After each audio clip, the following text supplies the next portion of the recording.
Yes, welcome everyone here to the Smash Sports Show right here on Smash FM here on Lockdown Monday here in Melbourne. Of course, let's continue our sporting theme and of course we'll go with swimming in particular and we head to the Surrey Park Swimming Club.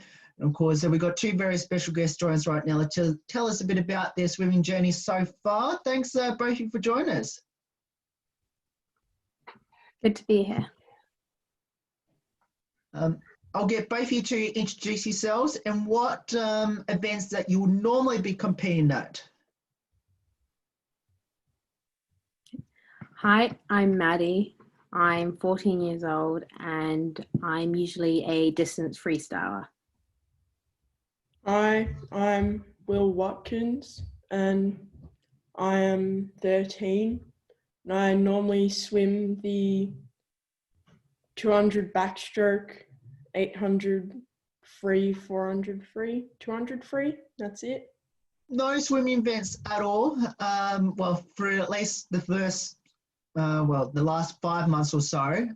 For both of you, how much are you missing that at the moment? A lot. It's a big change to our lifestyles because swimming takes up an awful lot of your time, both in the week and on weekends with competitions and other things. So it's been a big change. So missing it quite a bit. Yeah, I'm missing it a fair bit too because as Maddie said, we spend most of our spare time in the pool training, trying to get better. I'm assuming both of you train at Aqualink at Box Hill. There, how special is the train on that pretty cool centre? Aqualink, so we train at both Aqualink, Box Hill and Burundara Sports Complex. So we alternate between there, but swimming at Aqualink's great, especially as we have our own club rooms there. So we have our own gym and our own space, which is always really nice to have something of our own clubs. And then the facilities there are great. So we have both our outdoor 10-lane pool and the indoor 25-meter pool with blocks and everything. So swimming there is really good. At Aqualink, we at Surrey Park, when we swim at Aqualink, we use both the indoor pool for the more junior level squads and then the outdoor pool for like the higher performance squads, because the outdoor pool is quite good. They have very good blocks and the indoor pool's a little bit warmer, which suits the younger kids, I suppose. Now, what have both of you been doing during this lockdown to sort of keep yourselves motivated to hopefully get back to the pool once we get out of lockdown? So Surrey Park's been amazing with their communication between both athletes and coaches. So our squad, the national target squad, we're currently doing 8 sessions a week with a variety of cardio, strength and Pilates. And it's been great because we do Zoom calls nearly every day to keep us motivated and just to be able to check in and communicate with everybody. So that's been really good and really well run by the club. With one of those Pilates sessions, the Surrey Park was really trying to get everyone involved in it. So in that session, it was open to all squads at Surrey Park, and we got 100 people on to our Pilates session, which was the highest amount of people that we could have gotten onto that Zoom call, which was good. You mentioned about doing all those Zoom calls and during some sort of dry land training. What have both of you learned from doing things online in regards to training? Definitely prefer it in person. Has been a big thing, but it's really taught us to try and face new challenges and just have a go. And if things don't go right and internet's playing up, to just understand and try and work through it. But it's definitely personally taught me that I much prefer doing things in person than online. I think it sort of taught me to be more persistent and keep trying at things. And with the cardio sessions, I've sort of had to reteach my body how to run and cycle because I hadn't done that in a while. Now, did you get a chance to go back to the pool at all between lockdown 1 and now the current lockdown? Yeah, so we got to go back it was around 4 or 5 weeks with limited training. So we usually have 7 to 8 sessions. We were only down at about 3 or 4 a week for only about an hour, and they were all the squads were completely separate. There was only about 2 in a lane at a time, but we did get to go back for a little bit before we went back into the second lockdown. For the the end of the first lockdown, when we got let back in the pool, for the start of that 5-week period, we had about 3 to 4 sessions, and then we were slowly building back into it, and then we got to the normal amount of sessions we have, which was 7 to 8, and then we went back into the lockdown, which was definitely a mentally challenging stage. Are both of you looking forward to any events or competitions coming up once we get our lockdown in the summer? Definitely, there's a lot of unknown, especially after this second lockdown took place, because Swimming Victoria had proposed. So usually, actually, today we'd be at state short course. That's obviously not happening right now. So the proposal was to move state short course to December and then state long course to March and keep nationals around that April-May time. But with our lockdown and not knowing how long it's going to go and when we're going to go back to the pool, there's quite a lot of uncertainty about certain competitions. Personally, I'm quite looking forward to hoping that open water, so swimming in the ocean, will be opened up because we're not in such a restricted place, because that's always really fun and something quite different. I think that the national championships is still just going to be postponed by like a month or 2, because the other states are still fine to compete in it. It's just sort of Victoria, which is again not ideal for us. And they were going to postpone the state championships, as Maddie said, which would have helped me a lot, because then I'd be competing against people who were a lot younger than me, because I'd have been at the top of that age group. But you never know what's going to happen, when it's going to come back. You just have to sort of trust the process and keep trying to keep everyone safe. Tell us a bit about your coaches there at Surrey Park. So we have around 5 main coaches within the club. Currently, our new head coach is our coach, Justin Bell. So he started at the club a long time ago, and then, Will, correct me if I'm wrong with dates, around 5-6 years ago, moved up to Queensland, and he trained many national medalists up there, and then decided to move back to Melbourne around a year ago.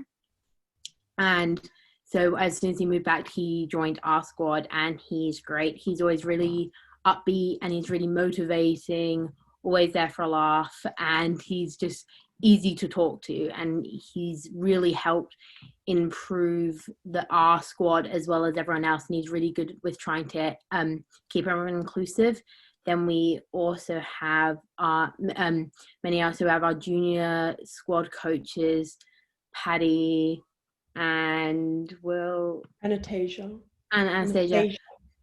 And they're really good with the junior kids because they have a lot of them, but they're always good with keeping them motivating and trying to push them through the squads. And then we have Michael and Julianne, who run more of the state level squads, and they're coming up into state, and they're really good with motivating. And yet again, they've done a lot with trying to help integrate everyone in the club and have big club activities to really make Surrey Park a unified community. The club has also got a Learn to Swim program, which they bring the older swimmers into that to try and give them jobs. Plus, they know a lot about the sport and can help the little kids get into swimming. How did both of you get involved in swimming, and why did you choose it? So I've always swum ever since I was little. Loved swimming, going on holidays. No one in my family was a swimmer, so I didn't really get introduced that way. But I did, at school, I did swim clubs, and I also did swimming lesson outside of school. And then I joined a swim club and really enjoyed it, worked my way through, and then I moved from the UK to Australia. So that was a big move, and I really wanted to try and keep my swimming up because I'd been improving a lot when I was back in the UK. And so I started off just training at school a couple of times a week because there wasn't as much there. And then one time at a meet, I learned about Surrey Park through actually one of my friend's mums. And we just heard great things about it, so signed up, and that's how I got to Surrey Park, and I've loved it here ever since. They've been so great with introducing me, and it's been really good to be able to meet new people, especially moving from another country. I started swimming because my dad sort of put us into Learn to Swim from like 6 months old. And then my sister was in the top squad at a different club at the time. And then we also had a rule in our family that we had to swim until year 6, and then you could decide if you wanted to keep going or stop. And I was having a lot of fun with my friends just swimming. And then I decided to keep going. And then I moved over to Surrey Park because my sister liked the head coach at the time. And then she's probably the reason why I got moved up into the squad, because the old coach really liked her. So he thought I'd be the same, so he moved me up. What will be some highlights throughout both your swimming journeys so far? Personally, short course 2019 states, I got top 3 in my age group for the 800 freestyle, which then got me into the Victorian Junior performance pathway, which was really great as I was still learning how the Australian swimming system and community worked. And so it was great to finally get a better recognition and start to learn who people are and really get on a pathway for the future. So that was definitely a big step and a great achievement, as I hadn't been at the club for too long at the time. Probably for me, similar to Maddie, was in the 800 free, except it was at long course states where I won for my age group. So then that got me into the performance pathways squad, which was quite good. And the coach that was coaching me for a brief period of time is now the head Australian coach. And now our old head coach has been moved into his position, which is good. What is both your personal best times at the moment in your favourite event?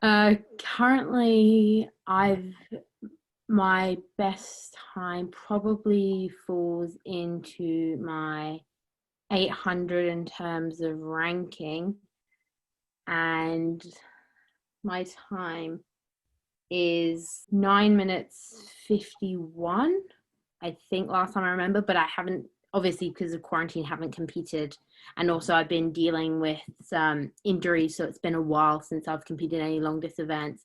Another one's also my 200 freestyle, which I finaled in that in-state short course, and my time's a 2:15. For me, I've got 3 quite fast times in events. When I won my 800, it wasn't at states, it was at a metro meet, which was a month or 2 after. And in that, I went a 9:50 something, 9:50. And then in my 200 freestyle for long course, I went a 2:14 at the same meet. And then my 200 backstroke best is around 2:33, I think. There's short course and long course. Out of those two, which is both your preferred course? Is it short or long? For me, especially being a distance freestyler, long course is a lot easier when you're trying to count, because trying to count to 32 while focusing on everything else is often quite a challenge. And with short course, you do get quite dizzy, but short course is quite nice because you do get to work off the walls. So short course is always faster than long course because you get your extra turns. And personally, with me in the UK, most things are swum short course just because there's not enough space for long course pools. And so I was more used to short course. So when coming into long course, it was quite a change because the pool seemed like it never ended. It just kept going. But now I think I've learned to probably prefer long course because it gives you more time to get into your stroke and focus more on your technique rather than constantly turning. Acklink's got 2 short course pools. So we get to train short course a fair bit more than long course. But as Maddie said, doing all those tumble turns makes you very dizzy. It's quite hard to count when you're swimming long distance races. So you're just turning over, doing these somersaults in the water every 25 meters, and then you lose your bearings after a little bit. So I probably prefer long course because of having less turns. Plus, I'm quite slow off turns, which isn't the best thing to have in short course. What does the sport of swimming mean to both of you, and especially being there at Surrey Park?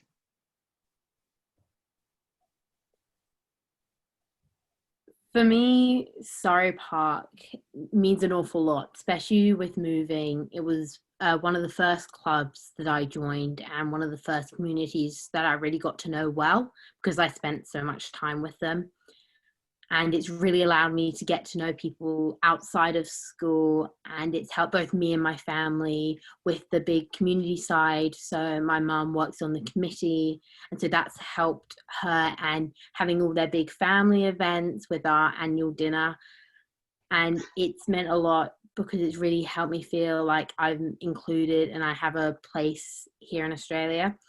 And swimming has just always been with me. It's my release where I can feel comfortable and I don't feel like I'm pressured, but I know at the same time that I'm always challenged, and I know that I have a great support around me to push me to do my best, and it's just something I've always loved. I think with swimming, there's a common misconception that it's just a solo sport, but there's a big team element to it.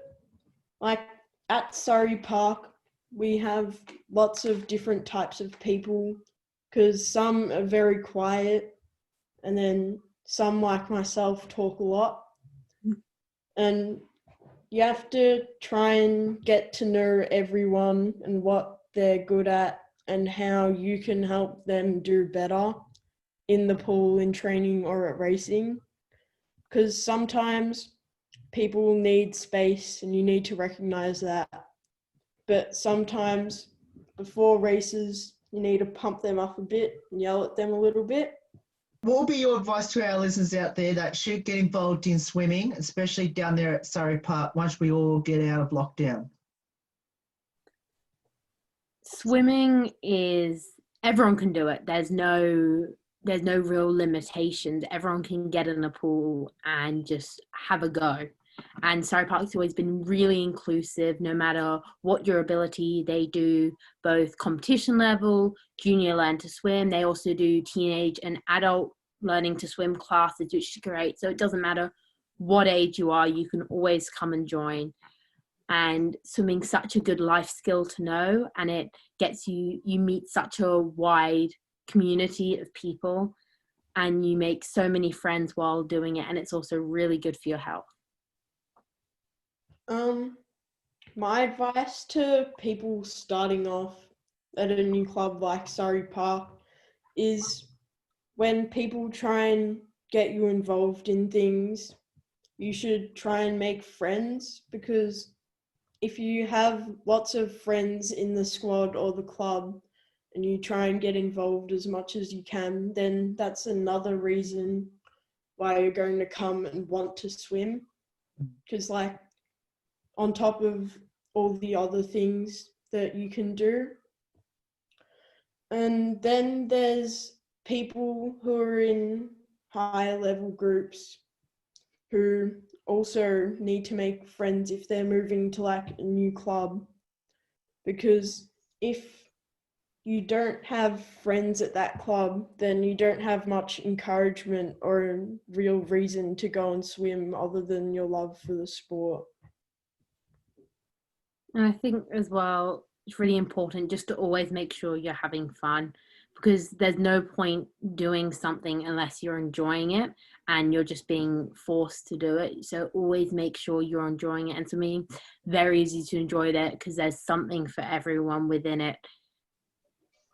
Yeah.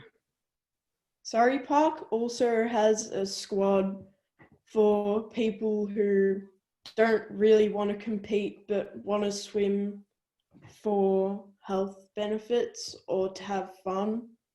I forgot what the name of that squad's called, but I know that there is that squad. Now let's finish up with a couple of lighthearted questions. Firstly, any embarrassing moments in the pool? Well, personally embarrassing would be when I first moved over. So we had states in the December, around end of December, and I'd only joined the club 2 weeks prior.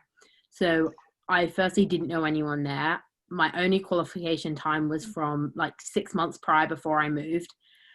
And there was no one else there because it was a Friday night and it was only a distance 800. So no one else I knew was there. And I had the one race, so I warmed up by myself, didn't know anyone. I was, to be honest, really scared because all the coaches were there. So all the senior coaches, head coaches, everyone who really at the time I needed to try and impress was there. And so I swam my 800, thought I did well.